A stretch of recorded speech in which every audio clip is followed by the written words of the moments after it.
I've been told by everybody up on this roof that they're all off the roof. I am on the roof of exposure 4. Got fire through the roof of the fire building in the entire rear section. Now remember, given the payday, has he been accounted for? Okay. 610B. That was the payday. 610B. I'm here. We got a fire. 1.5-story, single-family dwelling. Fire shown from the second floor. Give me a second alarm on this. Coming up to the top floor. I got people hanging out the top floor windows with a baby. Commercial building. A lot of fire, a lot of smoke. Go ahead and strike a third alarm on my orders on this. Got people on the front fire escape here with windows vented below them. We need somebody up there. Yeah, let them know we got a job. I'm pulling up now. Second alarm, I got a 1-story single-family frame. Heavy fire showing from the attic. So we're using all hands. We got one line stretch, fire on the 4th floor, second line being stretched. Primary searches are underway. Hey, welcome back to Old School. I'm Chief Rick Lasky, along with my good buddy Chief John Salka. And hey, before we move into our topic for this episode, John, I mean, business is picking up, classes and everything else. We're bouncing around. I know I was in North Carolina with a great group, and then I just did a whole room full of dispatchers in the Detroit area, Detroit, Michigan, and oh my God, was that great! And then Lafayette, Louisiana, went down there, and then we've been in like just outside Kansas City, Raymore, Missouri, 3-day company officer academy, 2-day chief program, and I don't know, we always say we've never had a bad class, and we've never had a bad class. These guys and gals were great. The groups I had were freaking awesome. It was actually, I was looking forward. I always look forward to it, John, you know what I'm saying? But I was actually looking forward to getting the day going because the interaction, everything was just so great. I mean, they were awesome. Mm-hmm. And the crew that I'm doing the chief officers program with is wonderful as well. Not a great big group, and we always talk about it. We never hide that. Some of our groups are big, some of our groups are small, and there's advantages to both. The big groups we always love because it's you get a little more excitement going in the crowd sometimes, and small groups are great because it's a little bit more intimate and a little bit more. Sometimes folks speak up a little bit more and ask a few more questions when there's only 20 or 30 people in the room. But you're right. Both the company officer and the chief officer programs that we're doing in Missouri are great. I just came off I don't know what you want to call it, a busy couple of weeks. I was in the Firehouse Expo in Columbus, which was beautiful, really nice little town. Then I was in Alexandria with the Andy Fredericks Training Days. Then I was in Richmond with a program there for a couple of days, and home for a few days, and right back out to here. So it's been a busy 3 weeks for me too, which is a little some of it holdovers from COVID that were postponed or whatever, and some of them just first timers. But it's been great. And Andy Fredericks Training Days, still a great venue, still a great conference. And, everybody's trying to create their own thing and flashy stuff and flashy names and, and all this different stuff and, drinking parties and all that. That conference is still awesome. It is. It really is. Truly is a tribute. And his big group of people that helped them run that. Include his wife, who's actually very involved in registration and getting a lot of stuff done. Boy, they put on a great show. It still sells out in about 9 minutes. Wow. When they open, I mean, it's limited to about 300-something people. So, it is a limited audience. But they fill the room. They fill this little theater type of rotund, round, what do you call those? The stepped up, the tiered seating.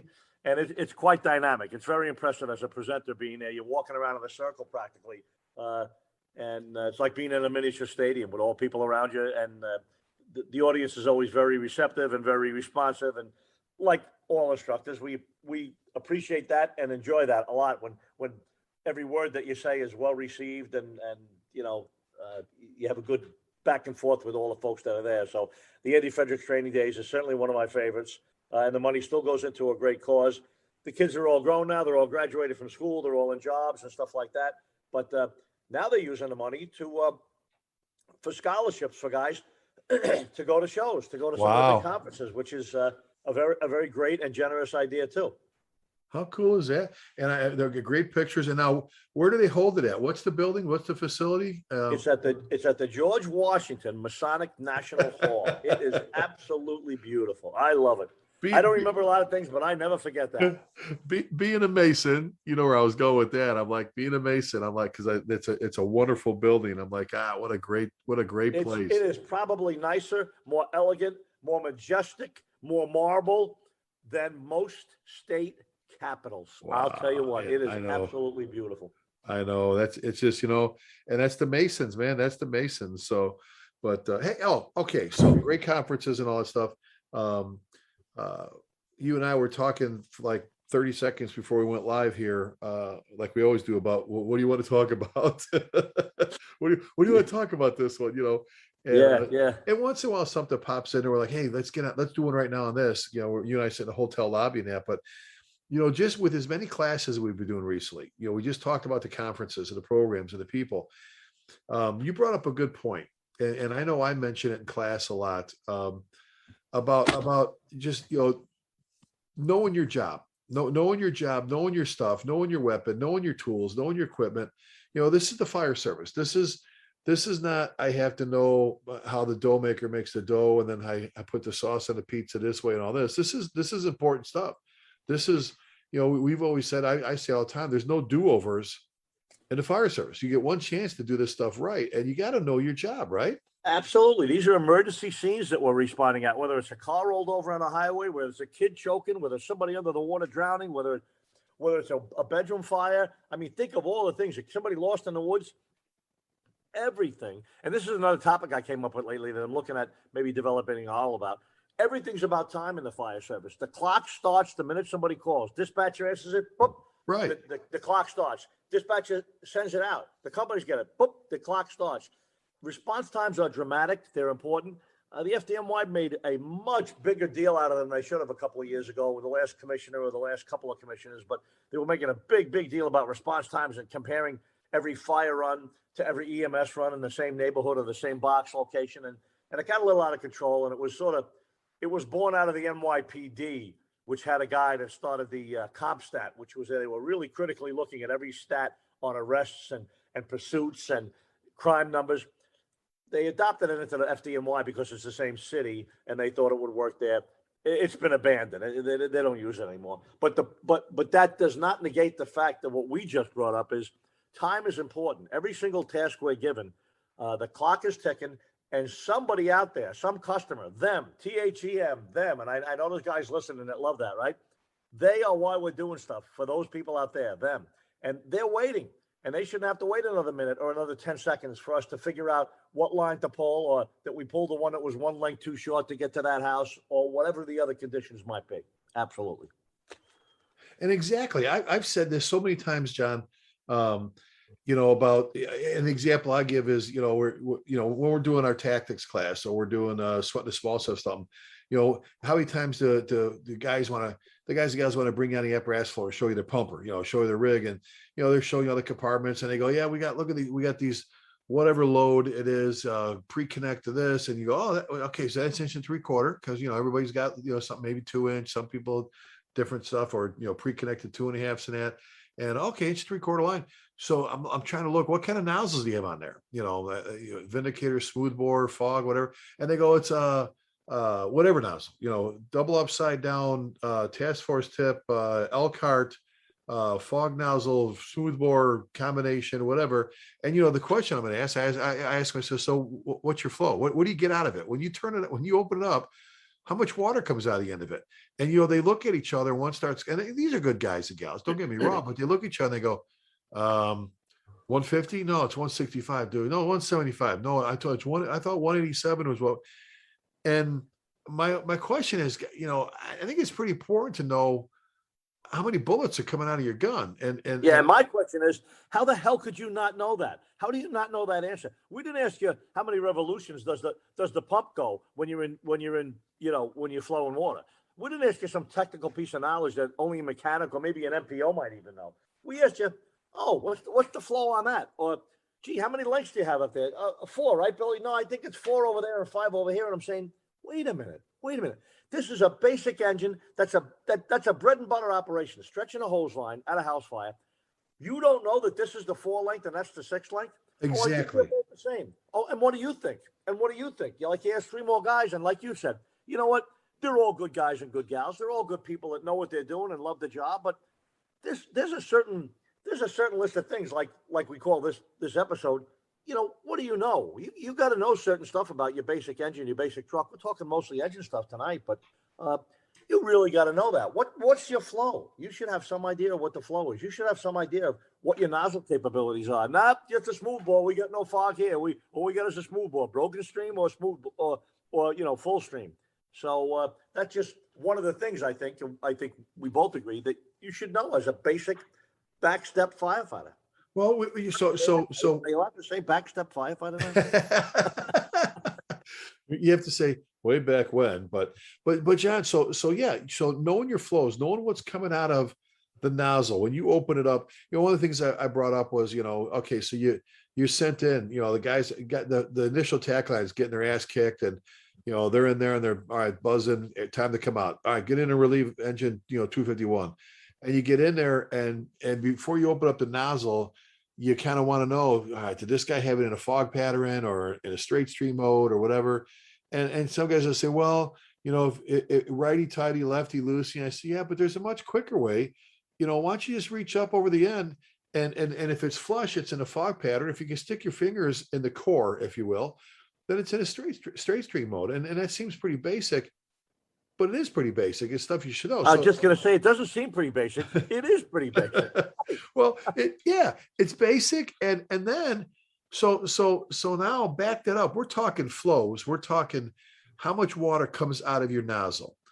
And, and what I love, you talk real quick. I know one of those squirrel moments in class, John, yesterday, when we we're doing the first due officer, with the company officer academy, we know how I always ask. So if you're inside on the line, what are all the things that could go wrong? Tell me, you're on the nozzle, right? You and I do this. What can go wrong? Oh, we could lose a water main, a pump, a line could burst, all this stuff, so on and so forth, right? And I loved it because the guy said, he said, get a bunch of rocks up in the nozzle, restricting your flow. And I went, finally, you and I talk about that stuff, when it comes to fog nozzles, but this guy just ran off. I go, God, I was like, for him just to spout that off, I thought it was pretty cool. So again, we're talking flows and water and how much comes out. And I said to them in class, I think Captain James Salka, United States Marine Corps captain, knows how many bullets comes out of his gun at all times. He knows how many he shot out and how many he has left. I can pretty much say I'm positive about that. So let's back this up, John. Past the nozzle, past all the hose, there's something the hose that is connected to, and forget it for a standpipe, but that's your pumper. And how much water do you have? How much do you have? And I think you brought this up that you asked the question. So what do you guys bring into the scene? And guys will go, well, we have right. One guy goes, oh, I think it's 750, right, Billy? We used to have 500. They went up to 750 now. No, that's 561. 562, I think we still got 7. And again, I'm saying, you guys don't know what the pump size is on your rig. So they changed it once a year and a half ago or a year ago, and you're not absolutely certain about that. You don't know for sure that there's 750 on there, or whatever the numbers. Now that's one aspect of the pump and your volume. How much water are you carrying, right? So that's one aspect of it. Do you know the number? The other aspect of it is, okay, so, all right, guys, let's say it's 750. So what does that give you? You go in with your inch and three-quarter line. You go into an inch and three-quarter to a house fire. You got a room going, a room. How long do you think that's going to last you, 750, operating your inch and three-quarter inside a house? How many minutes of operation do you think you're going to get? Counting, shutting down and moving in and knocking down. And what do you think of? And again, it's like you're asking them for, the square root of 350,000. And then, they're not even coming up with a number. And these are all really basic. Now, I know, listen, and you and I are not famous for this, but I think guys recognize that you and I, we don't try and ask silly questions. We don't try and come up with ridiculous answers on things like that. And I know that how long you get out of a tank of water could vary depending on your nozzle man and your officer and their skills and how long they hold the line open and shut it back down. So, good experienced nozzle firefighter can get probably a couple of 3-4 minutes more out of the same tank of water that maybe a younger and experienced firefighter might get. Maybe may keep it open longer and maybe sort of waste a little water. So there's no exact answer, but I still just want your answer. I want the experienced guy to say, I get 12 minutes at least out of that 750 tank and know it and know that he's right, even though some young guys say, well, I did it once and they said it was only 7 minutes. And the answer is you both could be right. The point is you should know. Holy shit, we've been in here about 5 or 6 minutes. I only get about 7 usually, because I use a lot of water. That's all. Well, and I think I've done it hundreds of times. You said it.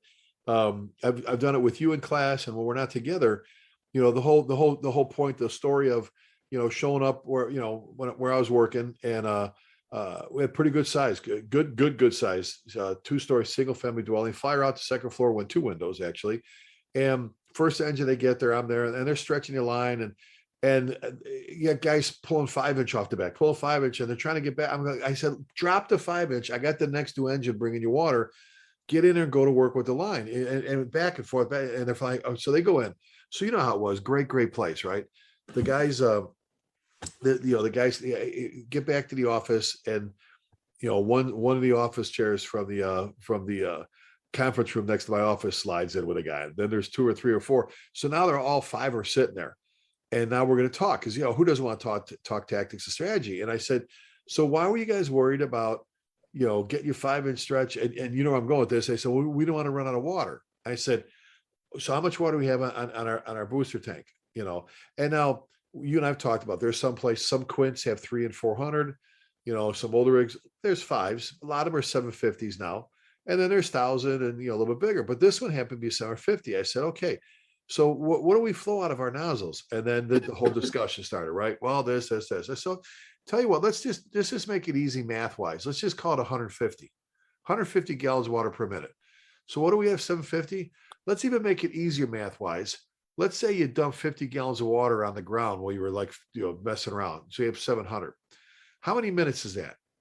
150 gallons per, 150 GPM nozzle. How many minutes? And they're like 4.5. I said, tell you what, let's even make it even more easier with the math. Let's say you only have 500 gallons of water, 150 GPM nozzle. Okay. How much water do you have? And they're like, okay, about 3 minutes. You guys come back with the whole 3-minute thing. I said, okay. So now you pull up, you flake the hose out. You're masking up. You tell your driver to charge it. He charges the line. You're masked up, hood, helmet, all that stuff. Your officer comes back to his 360. You bleed the line like you're supposed to. Some of you guys don't do that still. You watch the videos, they don't do it. And I'll even open the door for you. Inside the hallway, boom. Here's all this. You got this room full of fire going. Okay, and John, you know what? You see me do this. I have a guy with his stopwatch on his iPhone. Yep. And It's a great technique. Okay, you ready? Okay. Boom, open the nozzle, start timing. And I go, so now you're in there, right? You're in there with this nozzle fully cocked, man, wide open, just full of water. And you're full of water, and you're full of water. Are we at a minute yet? No, Chief, we're at like 7 seconds. Okay, God, this is gonna take a while. Okay, we're full of water, because that's what you do, right? You crawl into a burning building, you open the nozzle, and you never shut it down. You just wide open, just spray it. Right. And they're like, no. So what do you do? Like you said, well, we hit the ceiling. I used to call it the Zorro. Do the Z. Hit the ceiling, come down, hit the little Zorro thing. Carve your Z. And okay, we do that, and then we knock it, and then we push in further. And then we open up, we hit again, then we knock it, we shut it down, we push in further. I said, so you're taking bite-sized chunks, you're hitting the fire, knocking it, beating it back in there, and then you're pushing it a little bit further, and you're turning the hallway, and you're beating it back into this. You're not in there with the nozzle fully open. I go, how long are we at? He goes, and I've been timing myself right now. He goes, we're still not a minute. Okay, this is gonna take a while to get through 3 minutes with the water. So guys, how many people, if you crawl into a burning building and you have that nozzle wide open the whole time, you're either spraying it out a window or a door, or you crawled into like hell. You have no, so that being said, and the reason I brought this up, because you made such a great point a few minutes ago. Some guys will get 12 minutes out of that tank of water. And the guy with the propeller cap, and his protractor over there and all this stuff is going to go slide rule. Wait a minute. It's 150 gallon per minute nozzle, and you have 500 gallons of water. I'm looking at 500 gallons of water, 150. I'm doing the math. No, it's only like 3 minutes.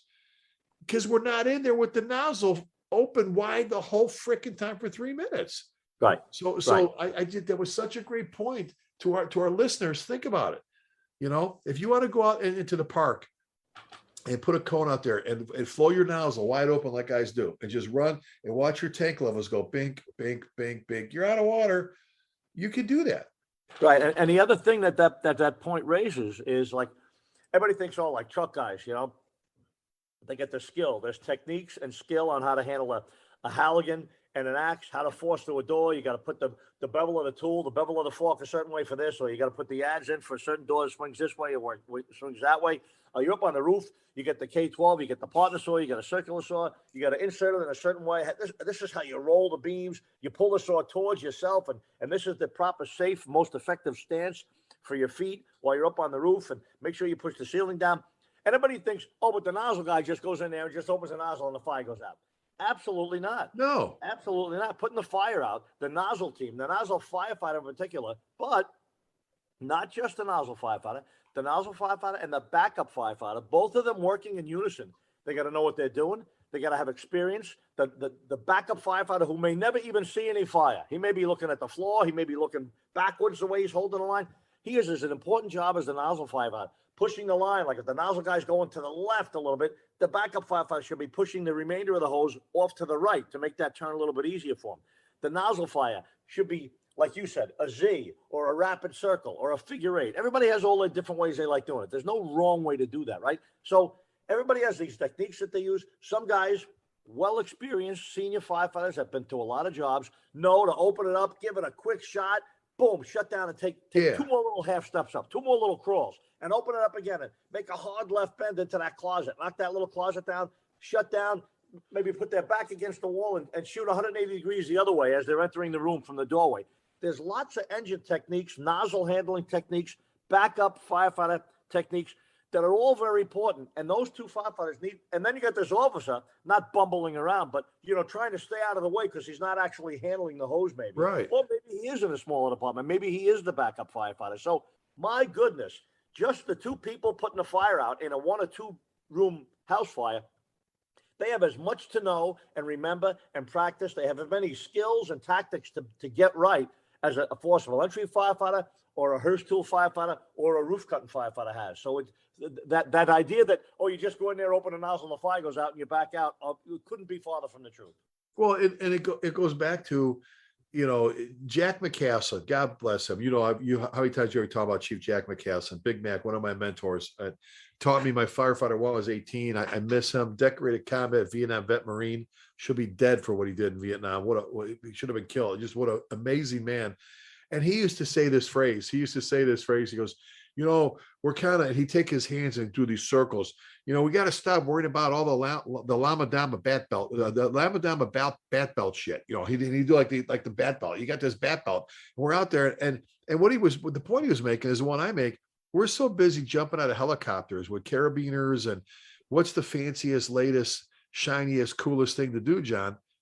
Guys don't know how much water's in a tank, like you said. They don't know how much water comes out of the nozzle. They don't know how to stretch the hose. The breaking strength of a Kern mantle rope when tied to a halogen at 20 feet off the get the hell out of here. Yeah, exactly. And you just said something, how many times we did a show. How many times have we said, so what'd you do, John, at the fire? I just pumped.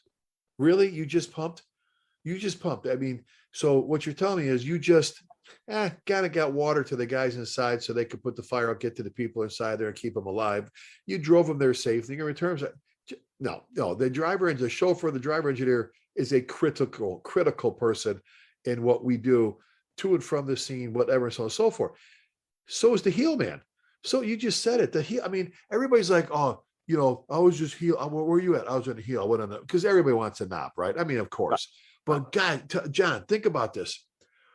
30, almost, just under 35 years in New York City, 45 plus years in the fire service at least. How many times, all right, have you been in or witnessed your crews get in and they're about that much short on hose? They make the door, they get in on that condo or that high rise and the fire's blowing down the hallway, coming out, and they hit it and they're like, I need more line. And the heel guys sitting there going, what? And they push the fire, back, and it comes back on. It's kind of like a teeter-totter seesaw game.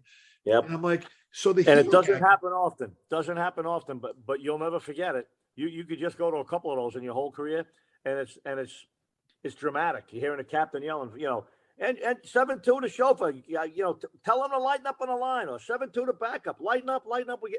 Meaning lighten up on the line, meaning give us more hose. And you know what?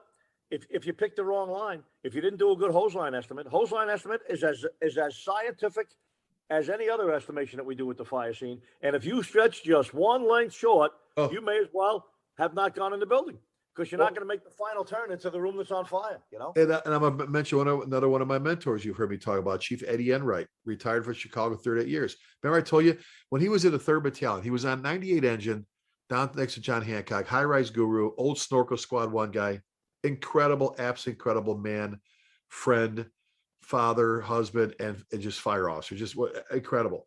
And I remember, I think you've heard me say this a bunch of times. We're in the 3rd Battalion. I'm riding with them, and we're on Chicago Avenue. And all of a sudden, he just pulls over, throws his overheads on, says, Rick. He points down the street. 3rd house in from the corner, 3-story frame, fire, top floor, rear. How much hose do we need? I'm like, he goes, don't worry about the cars. How much hose do we need? I go, okay. So I'm looking, I go, all right. So my engine, I'm going to put the tailboard there, or the bumpers away, because I want to leave the front open for the truck. I got about 75 feet to get from the pumper to the front lawn around to that side door to get up that stairwell. You know, rule of thumb is in commercial buildings and big apartment buildings, it's like it's usually about 1 length per landing, but that's not quite it. But you know what? Yeah, I can top 3rd floor back.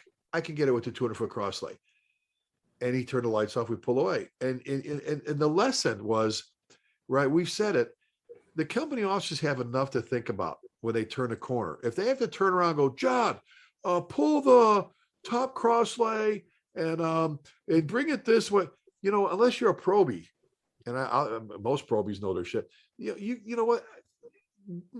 There should be no even thinking. You look, the confidence you have in your crew. You get off, you go, you know what you say, Rick, front door, gotcha, Cap, boom, you know, and you're stretching the line. And like, you know, you're looking at that, and he did that so many times going, Rick, how much hose? How much water do we need? But how much hose do we need to get there? And you've said this about your control guy, right? Is it the control guy that counts the couplings? No cross lays, no pre-connects in New York City. FDNY's got no pre-connects, no pre-connects. All our hoses, as Andy Fredericks would call, off a dead load, off the back of the rig. We get 10 lengths to 2.5, reduced to 1.75 inches, 6 lengths on top of that. Like pretty standard job wide. There's 2 of those. There's 2 beds identical, just like that off the back step. No cross lays, nothing comes off the side of the rig. And so you got 16 lengths of hose. You can stretch any way you want.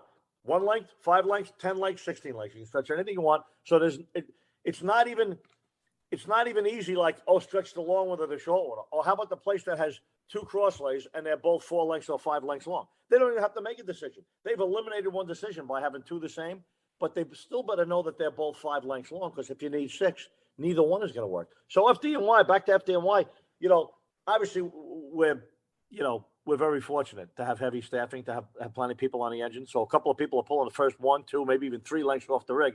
And then the last guy is at that back step saying 3, 4, 5, and he knows it's a 6-length stretch because he looked at it. 1, 2, 3, 4, 5, 6, and he knows it's going to be 6.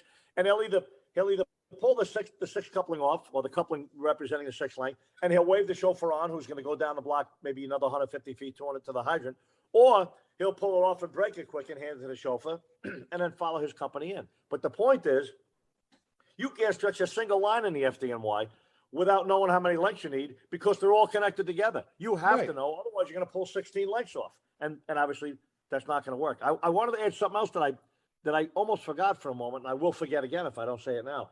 And the other thing is, I mean, those like a house fires, that one down the block, 2.5, 3.5 story house. Now go to a little tenement, go to a little 2 or 3 story frame building, row frame, or go to a brick and joist tenement, 4 stories, 5 stories. And now there's a possibility of there being a well hole in the stairway. So you get 45 engine, Captain Murphy jumps off the rig, he runs in with the truck, and the first thing he says is, he doesn't say 4-5 to chauffeur, 4-5 to nozzle. He just says on the radio, no well, or well hole. And now all of a sudden, that changes the stretch. Now a fire on the 4th floor could be a 3-length stretch, because 1 length into the building, 1 length gets you to the 5th floor. And now you have more than 1 length for the 5th floor, which is more than enough to get the job done. So when you add that into it, different types of buildings might have a well hole where you can just pull a hose line straight up between the banisters and not have to go around each each floor's stairway, So there's so many ways to account for this and to think about this. There's so many variables. You got to be really heads up. You're not just pulling up saying, just pull pre-connect number 2 and we got this. Certainly you'll get away with it for a long time. And then someday you're going to be down the hall or at the top of the stairs and you're not going to be able to make the turn. And you're going to probably have to shut this thing down and have a line added somewhere, or somebody's going to have to stretch another line past you, Yeah, and let's try and do that in a very intense fire situation, or we have to back down to a stairwell and we give up the ground we just fought and won. We just beat our asses trying to get down this hallway. We got to give up that ground we fought for because we got to retreat to add more line. And that's exactly that's what I was saying. The heel man, the control man counting the couples, counting the lengths, boom, boom, boom. I said this the other day, John, yesterday. I said, the big thing like a 2.5, when people pull 2.5s, I said, I half the time you see them pulled, they pull them short because either it's a pre-connect, that's fine. All right, maybe like a Lewis, like a 200-foot blitz line, 200-footer, but when they're pulling off the back, the guy who's pulling off, I always tell him, pull extra, right? You and I've talked about, we could lose all that hose on the street, on the front lawn or whatever, pull, okay, I got enough, pull extra. As soon as you think you have pull extra, because they're going to want to move it this way, they're going to move it that way. And, you're not going to be able to pull the fire engine down the block, It was great in the old FDNY pictures and videos and life in the old FDNY. A lot of busy engines, a lot of good engines used to drop 2 lines. So 45 engine, 28 engine, 48 engine used to pull up to a box, a good job going on a 3rd or the 4th floor of an old tenement. They pull their line, and because both lines were packed, they were packed the same way in 1968 as they are today, right? 10 lengths, 2.5, 6 inches 3/4 on top with a smooth bore nozzle for the most part, not exclusively. But so they pull off 1, 2, 3. They determine this is going to be a 4-length stretch, right?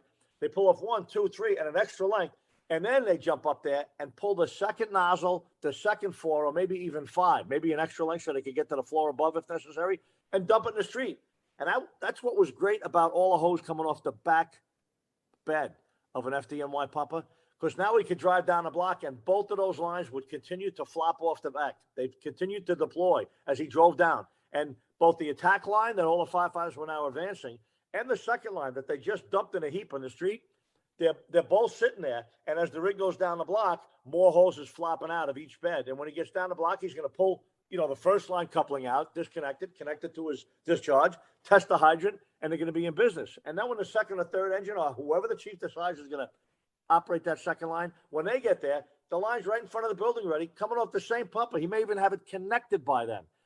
And that was in the good old days, man, when they had plenty of fires. The first engine not only got the first line going, they dumped the second one there. The second engine didn't even have to make a selection or anything. It was there in front of the building in the street. Well, and the reason it was successful was because they trained on it. They knew about it. Every firefighter, it wasn't like we started this show. Well, I'm not sure how much water we have in our tank, and I'm not sure what comes out of our nozzles. Like you said, I could tell you what size rope and what length and what diameter, blah, blah, blah, and it's all important too. But man, oh man, so this goes back to, and I've said this umpteen times, it's actually in our leadership book. One of our favorites, Commissioner Leo Stapleton. God rest his soul. 1996, I'm getting the Innovator of the Year award from the instructors for the Save Your Own program, creating that. And I remember he's doing his talk, and he's out there, and he walks up to the podium. You know how he was. He kind of hunches, kind of shorter guy. He gets to the podium, and there's 4,000 people in the audience. It's FDIC. This is 96, and I'm watching him on TV because I'm going to do my thing after him. And he walked. Remember, where I'm going with this story. John walks out there. He goes, "So I see that this year's theme is back." I can't even do a Boston accent. I see that this year's theme is back to the basics. He goes, "Back to the basics. Why do we leave them in the first place? Actually, we kind of suck at them." And Johnny put one slide up on the screens with 12 bullet points. And you know what they were? I mean, you've heard me say this. It was, for our listeners, it was search and rescue, advanced the initial attack line, room orientation, forcible entry. I'm like, and you almost at first went, God, I feel kind of bad now because we suck at all this stuff. But he's right. The whole thing is, the whole phrase of back to the basics. And that was his whole point. It's kind of a goofy. Why are we even saying back? Why did we leave the basics in the first place? And you never should. And that's one of the dilemmas of the fire service, particularly the modern fire service, the modern American fire service. There's so many things. Just go to a show, go on the exhibit floor, and there's 10,000 tools and appliances out there that are all effective and all important, and some of them are new and some of them are old. But there's really, I mean, how much can you get on a simple old engine? Look at the old Seagraves, the old Max we used to have with, 4 compartments on each side, a couple of hard suctions, a portable ladder, and a nice big hose bed and a tank. And that's all that was on the rig. And they were in business for 100 years like that, without any special tools, without all these dials and gadgets and swivels and these and that. And I'll tell you what, I know we're old school here, which is why that's why we call the show old school. But I'll tell you what, for basic engine operations in a typical urban city or even suburban, it's pretty basic stuff. And basics is where it's all at. Yeah, you need a rescue, you need a squad, you need some special operations units. Everybody needs that. We know that.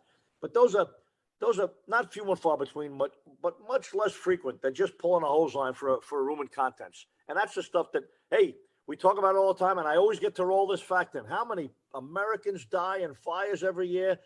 3,000 Americans die in fires every year, and it's been practically every year for the past 20 or 30 years. I know people die in confined space. I know people die at high angle incidents and stuff like that, but it's dozens for the whole year compared to thousands at fires. We really got to keep ourselves focused on that, Well, we do. And it goes back to you and I talking briefly, like 30 seconds before we went with the show, recording it, about kind of, we were saying, this is the stuff you should know. Maybe we should call, I think a great title for it is What You Should Know. Because we could talk about this tomorrow and cover totally different topics about what you should. It could be your SCBA or it could be whatever, the Halligan. You and I could do a show on that. Actually, I don't think we've done one on we did one on the K tool. We've done close to 70 shows, just on old school. But I mean, there's so many, it is, I love that title, What You Should Know. So here we go. We just spent probably 30 minutes ish or whatever, talking about what you should know. And all to be honest, John, we barely touched on the nozzle, the flows, tank water, and line positioning. And right. Never mind the engine. We just talked really about the hose line in the stretch. Yeah. So to some of our listeners, hey, here you go. When you're sitting around the kitchen table, Lieutenant, Cap, bring this stuff up. When you're sitting there, when the guys are eating their oatmeal and finishing their peanut butter toast or whatever, you say, hey, come on, hey, quick little talk here, guys, little tabletop here. So we got 2 engines sitting out there. We got the frontline engine, reserve engine. What's the difference between the tank sizes? Right. Well, they're both 750. This one's 500. So let's talk hose beds. Let's talk. There's departments out there. How about they have 2 unequal? You and I already talked about this. They have 2 cross lays, but they're not the same size. Well, if you put the longer one, you pull the long one first, you better hope the shorter one can get you where the longer one did, or you're going to be doing what we said. Bring me another 50 feet up here, So what you should know, pretty basic stuff. But guys, take this opportunity. Men and women out there, the fire service, sit around the kitchen table. That's how this whole old school stuff started, folks. John and I sitting around in our hotel rooms, in the lobbies, and just talking shop. Sit down and talk about what you should know with your people. That guy, great topic, buddy. Great topic. So true. So hey, true. Email for the folks, man. Chief John Salka at gmail.com. And I'm Chief Lasky at gmail.com. We appreciate you, following us. We've been getting some great feedback on this. It's fun, John, to go to the shows, go to the conferences and the classes, seminars, and people come and go, I love it. I follow your old school and all that. And we're like, hey, just spread the word. We're not asking for donations and we're not money and all this other stuff and that.